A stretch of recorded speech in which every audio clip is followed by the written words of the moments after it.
नमस्कार दोस्तों, जय श्री कृष्णा, हरे कृष्णा।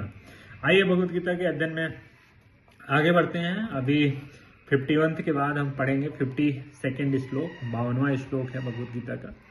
उसमें भगवान श्री कृष्ण अर्जुन को क्या बोल रहे हैं देखते हैं।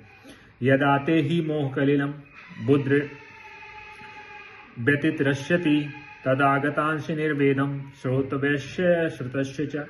भगवान श्री कृष्ण बोल रहे हैं यदाते, जब तुम्हारा मोह कलिलम, मोह मतलब जिसके प्रति आपको अटैचमेंट है, कलिलम मतलब घने जंगलों की तरह। जब तुम्हारी बुद्धि मोह रूपी घने वन को पार कर जाएगी तो तुम फिर आप क्या करोगे। तदा गतांश निर्वेदम श्रोत वैश्य श्रुतस्य च।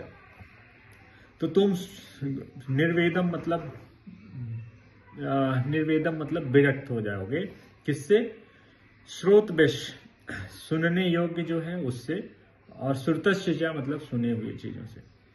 हम लोगों का जो दिमाग है मैनिफेस्टेशन किसके आधार पे करता है?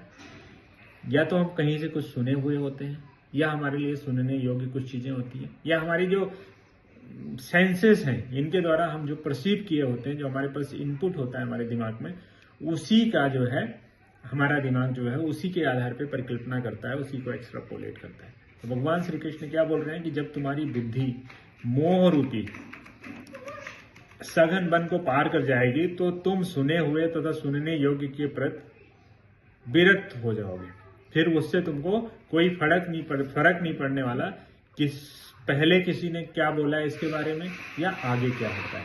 जैसे कि आज के टाइम पे हम उदाहरण लेते हैं कि मान लीजिए आपको कुछ प्रॉब्लम हो जाए, हेल्थ इश्यूज, और आपने उसके बारे में पहले पढ़ा है कि बहुत सारी चीजें जो हैं इससे आदमी की जान भी जा सकती है, इससे लाइफ का थ्रेट है।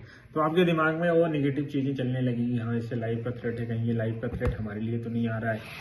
तो निगेटिविटी में हमारा दिमाग जो है मैनिफेस्ट करने लगता है। तो भगवान श्री कृष्ण अर्जुन को क्या बोल रहे हैं कि जब तुम्हारी बुद्धि ये जो मोह है, इस मोह रूपी सघन वन को पार कर जाएगी तो जो पहले किसी ने बोला है, चाहे वो किसी रूप में बोला हो या आगे जो कुछ बोला जाएगा या जो परिकल्पना कर रहे हो उससे पार हो जाएगी, और तुम क्या है सत्य को देख पाओगे।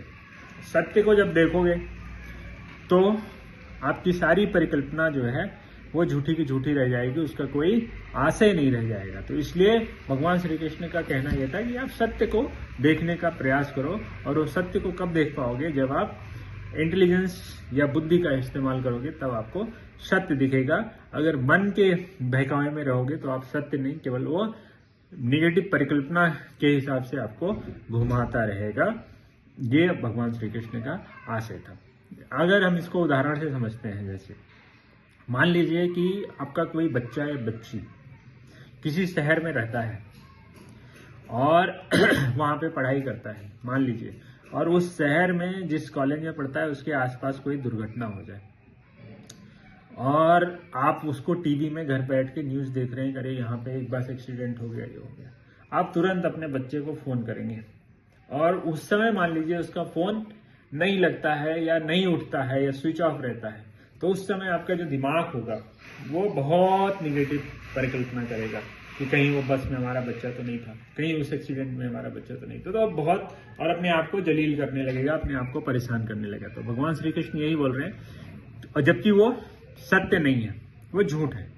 उसी तरह से अर्जुन भी अपने दिमाग में बहुत सारी परिकल्पना कर रहा है जिसका वो सत्य है कि नहीं है उसको पता भी नहीं है।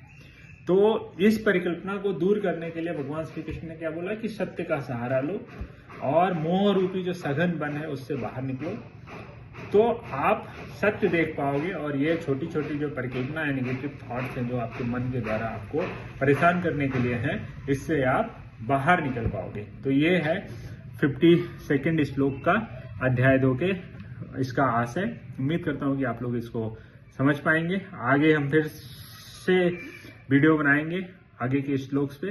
Thank you very much. Thank you for your patience.